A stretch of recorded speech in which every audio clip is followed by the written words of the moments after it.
YouTube వ్యూయర్స్కు మా ఆధ్యాత్మిక channel సాదరంగా ఆహ్వానం పలుకుతోంది. వీక్షకులందరకు నమస్సుమాంజలులు. ప్రస్తుత భాగంలో శ్రీ ఆది శంకరాచార్య విరచిత శివానందలహరి శ్లోక సంపుటిలోని 66 నుండి 70 వరకు గల శ్లోకాల్లోని వివరాలను వింటారు. క్రీడార్థం సృజసి ప్రపంచం అఖిలం క్రీడామృగాస్తే జనాః యత్కర్మాచరితం మయా చ భవతః ప్రీత్యై భవత్యేవ తత్. శంభో స్వస్య కుతూహలస్య కరణం మచ్చేష్టితం నిశ్చితం తస్మాన్మామకరక్షణం పశుపతే కర్తవ్యం ఏవ త్వయా. శంభో, సమస్త లోకమును నీ లీల కొరకు నీ విలాసార్థము సృజించుచున్నావు. నీకు ఈ ప్రజలు క్రీడామృగములు, విలాసార్థమైన జంతువులు. అందువలన నా చేత ఏ కర్మలు ఆచరించబడుచున్నవో అవి సత్కర్మలైనా ఇతరములైనా నీ వినోదార్థము కొరకే కదా. అదీగాక నేను చేయు పనులు నీ వేడుకకు కారణమవుతున్నాయి. ఇది నిశ్చయం. అందుచేత ఓ పశుపతే, నా సంరక్షణం నీ కర్తవ్యం కాదా? ఒకసారి ధ్యానంలో ఉన్న పరమేశ్వరుడు కళ్ళు తెరిచాడు. చుట్టూ పరికించి చూశాడు. అంతటా నిశ్శబ్దం నెలకొని ఉంది. తానొక్కడినే ఉన్నానా అన్న భావం కలిగింది ఈశ్వరుడికి.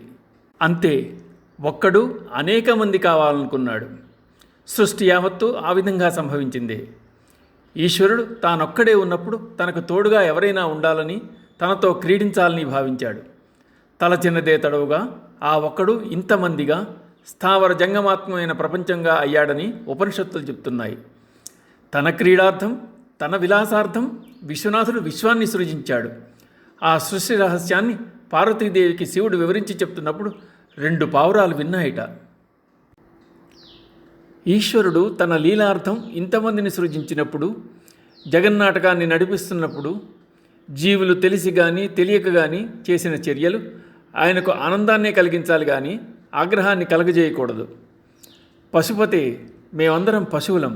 యజమాని తన పెంపుడు జంతువులను రక్షించుకున్నట్లు నీవు మమ్ము రక్షించవలసిన వాడవు.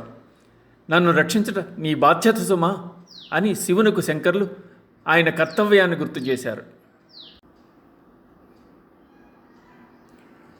బహువిధ పరితోష భాష్పపూర స్ఫుటపులకాంకిత చారు భోగభూమిం చిరపద ఫలకాంక్షి సేవ్యమానాం పరమ సదాశివ భావనాం ప్రపద్యే.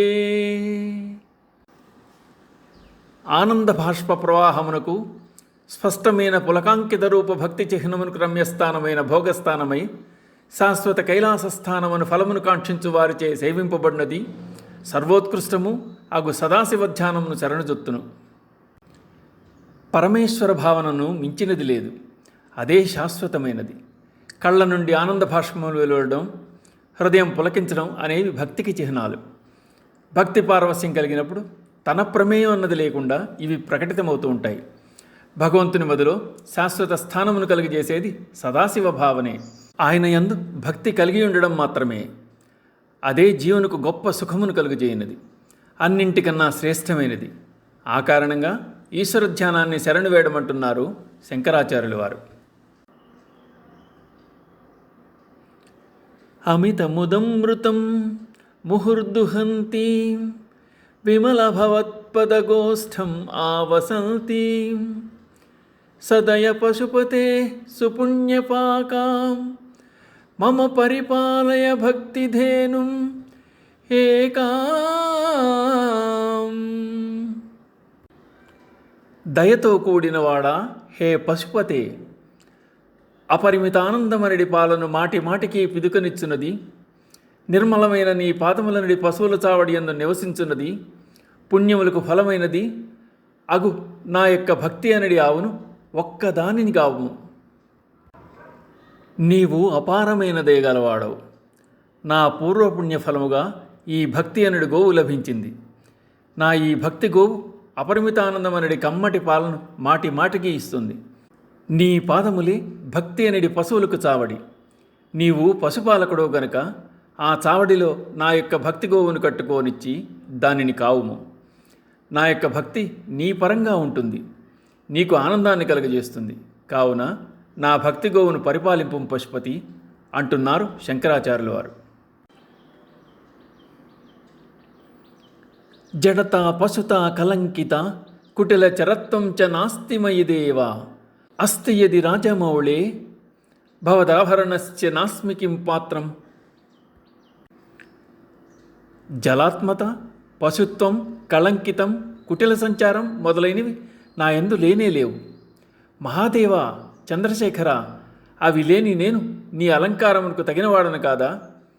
చంద్రునికి ఉన్న దోషములన్నీ నాకు కూడా ఉండి ఉంటే నీకు ఆభరణంగా అమరడవాన్నేమో.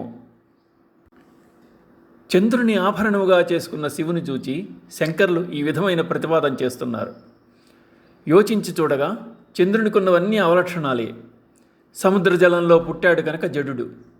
గురుపత్ని అని చూడకుండా వావి వరసలు వదిలి తారను మోహించినవాడు కాన పశువుతో సమానుడు. వీరిద్దరికీ పుట్టినవాడే బుధుడు. స్వయం బ్రహ్మే కల్పించుకుని బుధుని చంద్రునకు, తారను బృహస్పతికి ఇచ్చి బృహస్పతి చంద్రుల మధ్య సంధి కుదిర్చాడు. యుద్ధాన్ని నివారించాడు. చంద్రునిలో అందరికీ కనబడే కళంకం ఉంది కనుక కళంకి. కృషించే స్వభావం గలవాడు. అంతేకాదు, భూమి చుట్టూ చరించేది వక్రమార్గం కనుక కుటిలచరుడు. ఇన్ని దోషాలు గల చంద్రుణ్ణి నీవు నెత్తిమీద పెట్టుకుని చంద్రశేఖరుడు అనిపించుకుంటున్నావు. ఇన్ని కళంకములు గల చంద్రుని శిరస్సును దాల్చావు కదా, మరి నన్ను భూషణముగా అలంకరించుకునేందుకు అభ్యంతరం ఏముంటుంది స్వామి? నీవు మూఢుడవు కనుక జడుడవు, వివేకరహితుడవు కనుక పశువు, పాపివి కనుక కళంకితుడవు, కుటిల ప్రవర్తన కల కుటిలుడవు అంటావేమో. అయ్యో, ఈ లక్షణాలన్నీ నాకు ఉన్నా బాగుండేది, ఎప్పుడో నీకు ఆభరణమయ్యేవాడిని కదా. సాంబశివ, దోషాలను కూడా గుణములుగా మార్చివేయగల నీ ఔన్నత్యమును ఏమని చెప్పను ప్రభో. అర్హసి రహసి స్వతంత్ర బుద్ధ్యా వరివసితుం సులభ ప్రసన్నమూర్తి అగణిత ఫలదాయక ప్రభుమే జగదధికో హృది రాజశేఖరోస్తి.